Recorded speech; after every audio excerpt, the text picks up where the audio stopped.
Hello बच्चों, welcome back to the second part of sexual reproduction in plants. हमने पिछले lecture में discuss किया था reproductive parts of a flower. तो जल्दी से रिकैप कर लेते हैं, specially the essential whorls. Male reproductive whorl, androecium, members, stamen made up of anther और फिलामेंट।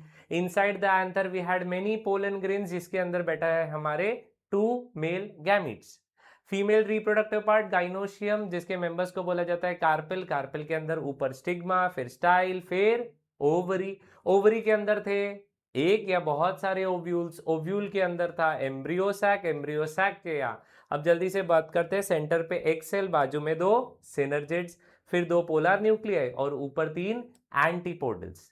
अब स्टूडेंट्स, फर्टिलाइजेशन जब यूनियन की बात करते हैं तो मेल गैमीट को फीमेल गैमीट तक पहुंचना पड़ेगा, करेक्ट। जब वो पहुंचेगा तभी तो उसको फर्टिलाइज कर पाएगा, तभी जाइगोट बनेगा, तभी हमारा फ्यूचर प्लांट बनने वाला है।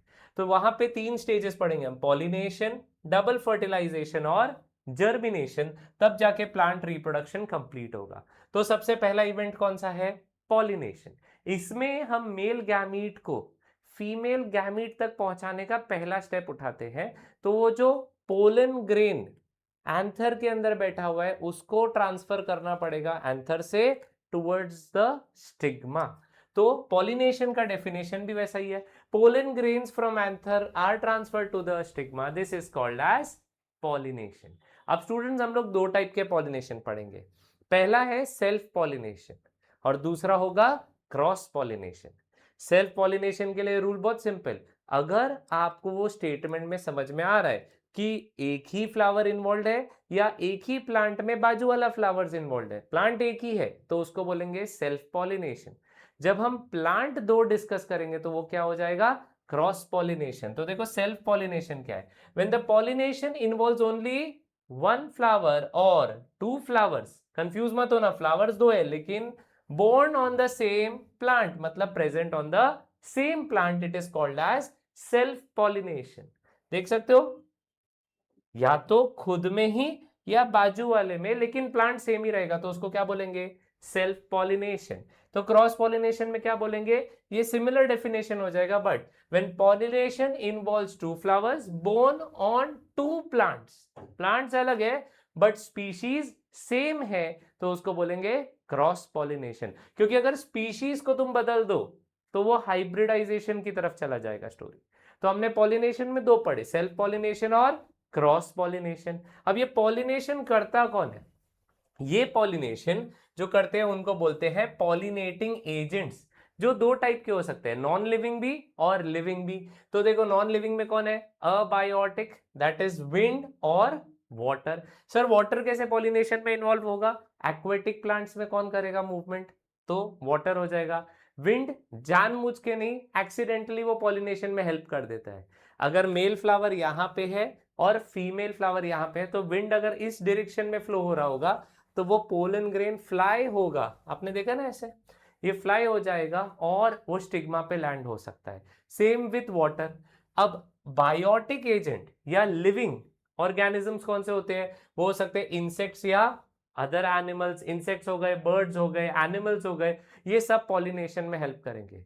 अब स्टूडेंट्स, यहाँ पे ना थोड़ा सा एक ट्रिक है, आपको ध्यान पड़ना है कि जब मैंने बोला कि विंड मूव करेगा तो आप उसको काउंटर कर सकते हो। सर, जरूरी थोड़ी ना कि वो विंड एग्जैक्टली स्टिग्मा पे लाके दे।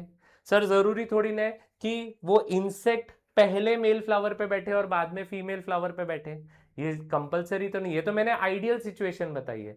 सर, व्हाट इफ इंसेक्ट पहले मेल फ्लावर पे बैठा और बाद में दूसरे मेल फ्लावर पे बैठा, तो क्या रिप्रोडक्शन होगा? नहीं, मेल और मेल का मेल नहीं हो सकता।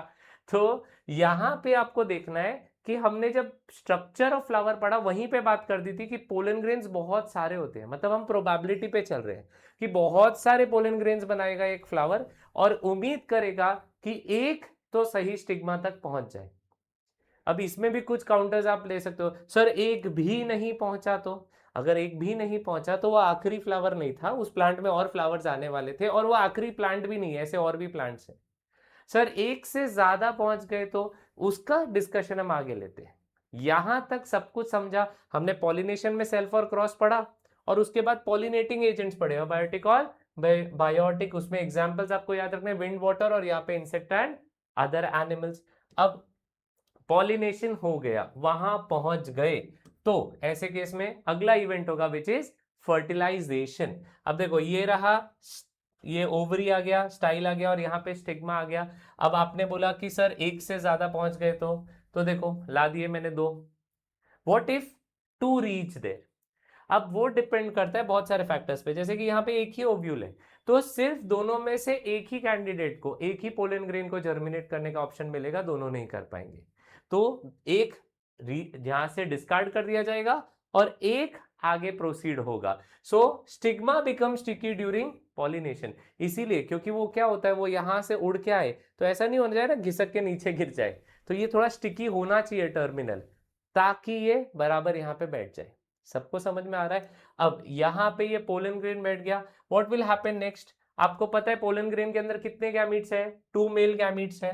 तो देखो द पोलन ग्रेन जर्मिनेट्स, मतलब यहां से पोलन ग्रेन एक ट्यूब बनाएगा जो स्टाइल से होते हुए यहां होते हुए एम्ब्रियो सैक तक जाएगा। तो the pollen grain germinates and a long pollen tube with the 2 male gametes are formed. तो ये आपको पोलन ट्यूब बनते हुए दिखाई दे रहा है।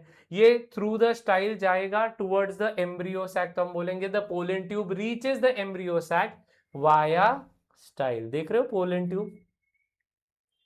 ऐसा क्यों? क्योंकि यहां से एंट्री थी इसके लिए, राइट। अब यहां पहुंचने के बाद देखो हमारे पास कितने मेल गैमिट्स है? 2 है, लेकिन फीमेल गैमिट कितने हैं? एक ही है यहाँ पे। तो यहां से स्टोरी देखो इंटरेस्टिंग होने वाली है, ध्यान से देखना। ये देखो दोनों मेल गैमिट्स हैं, ये दोनों मेल गैमिट्स उस पोलन ट्यूब से ट्रैवल करेंगे और एम्ब्रियो सैक तक जाएंगे। तो the pollen tube carries 2 male gametes towards the embryo sac. वहां पे अब स्टूडेंट्स 2 यूनियन होंगे। एक तो आप गैस कर सकते हो, एक मेल गैमीट और एक फीमेल गैमीट, करेक्ट। तो चलो जो गैस आपने किया उसी को पहले बता देते हैं। तो देखो tip of the pollen tube burst and they are released in the embryo sac. जो आपने गैस किया था, 1 male gamete unites with the egg cell to form the zygote. तो यहां पे देखो, मैं एक बार पीछे लिखता हूं, आप वो वापस से देखो, यहां पे दिख रहा है मेल गैमीट, भागा भागा भागा भागा भागा पहुंच गया और बनाएगा हमारा पहला cell which is the zygote. तो एक यूनियन तो ये हो गया, लेकिन एक और मेल गैमिट है ना हमारे पास, ये किसके साथ यूनाइट करेगा? ये यूनाइट करेगा ये सेंटर के 2 स्ट्रक्चर से। कौन से थे वो? Polar nuclei. तो हम देखते हैं the second male gamete fuses with the polar nuclei to form a structure called as endosperm. So we say this is happening.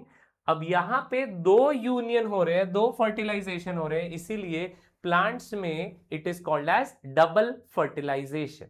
तो जल्दी से यही रिकैप कर लेते हैं, 2 कौन से फर्टिलाइजेशन हुए। पहला हुआ 1 male gamete fused with the egg cell to form zygote, and the second male gamete unites with 2 polar nuclei to form endosperm. इसीलिए डबल फर्टिलाइजेशन। सबको क्लियर हुआ? हमने पहले पॉलिनेशन पढ़ा, उसके बाद क्या पढ़ा? Double fertilisation. अब जब हम फर्टिलाइजेशन की बात करते हैं तो देखो the zygote develops into embryo. अब हमको आइडिया तो है ये जाइगोट एम्ब्रियो बनेगा और बाद में फ्यूचर प्लांट भी बनेगा, करेक्ट। वो एंडोस्पर्म क्यों बना था? देखो नेचर कितना ब्यूटीफुली डिजाइंड है। एंडोस्पर्म इसलिए बना था ताकि ये डेवलपिंग जाइगोट को न्यूट्रिशन प्रोवाइड कर सके। जब तक ये पूरे प्लांट में कन्वर्ट नहीं हो जाए और खुद अपना फोटोसिंथेसिस करके फूड ना बना सके, तब तक एंडोस्पर्म ग्रोथ में हेल्प करने वाला है। तो हम बोलते हैं the embryo grows into a new plant and the endosperms serve as a nutritive tissue for the growing embryo. है ना जबरदस्त चीज? अब इसके आगे हम लोग क्या देखेंगे? हमारा अगला इवेंट विच इज जर्मिनेशन। देखो रिप्रोडक्शन का एंड होना चाहिए, अगर प्लांट रिप्रोडक्शन है तो एक नया प्लांट बनना चाहिए। अब तक हमने जाइगोट बोला, एम्ब्रियो बोला, एंडोस्पर्म बोल दिया, प्लांट किधर बोला? तो वो प्लांट आएगा by the third event which is germination. जब हम जर्मिनेशन की बात करते हैं, the ovule develops into a seed and ovary develops into a fruit. Students ये 100% आने वाला क्वेश्चन है, ये ऑब्जेक्टिव में odd man out, complete the analogy, कहीं ना कहीं तो ये पूछा जाएगा। बहुत इजी है, याद कर लो, इसमें तो पूरे 1 मार्क निकालने ही है। अब देखो ये फ्लावर है, यहाँ पे आपको दिख रहा है स्टिग्मा, स्टाइल और ओवरी। ओवरी के अंदर बहुत सारे ओव्यूल्स दिखाई दे रहे हैं ना, correct. What if I tell you ये जो छोटा सा स्ट्रक्चर है यही तो ये रहा, देख रहे हो, रिलेट कर पा रहे हो? तो तुम्हारा टमाटर टमेटो एक्चुअली ये रहा। तो देखो फर्टिलाइजेशन से पहले जो ओव्यूल था वो फर्टिलाइजेशन के बाद क्या बन गया? सीड। और फर्टिलाइजेशन से पहले जो ओवरी था वो बन गया फ्रूट। टमाटर फ्रूट है।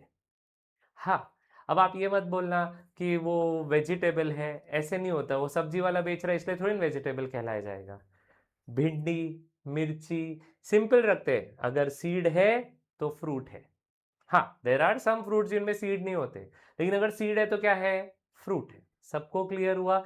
आपके लिए ये लाइन इंपॉर्टेंट है, the ovule develops into a seed and ovary develops into a fruit. याद रखना ये। So before fertilisation ovary, after fertilisation fruit, before fertilisation ovule, after fertilisation seed. अब ये जो सीड होगा इसको जब सॉइल में सो करेंगे तब जाके बनेगा हमारा फ्यूचर प्लांट। अब जाके आप कहीं बोल सकते हो कि रिप्रोडक्शन कंप्लीट हुआ, और ये भी कब होगा? जब कंडीशंस फेवरेबल होंगे। It develops into a new plantlet under favourable conditions and this is called as germination. अब स्टूडेंट्स इस लेक्चर में हमने रिप्रोडक्शन इन प्लांट्स का इवेंट होते हुए देखे। कौन से? पॉलिनेशन, डबल फर्टिलाइजेशन और जर्मिनेशन। जब हम अगले लेक्चर में मिलेंगे तब हम sexual reproduction in human start करेंगे। तो see you in the next lecture. Channel को अब तक सब्सक्राइब नहीं किया तो कर लीजिए, एंड लाइक कर दीजिए, शेयर कर दीजिए, कमेंट कर दीजिए।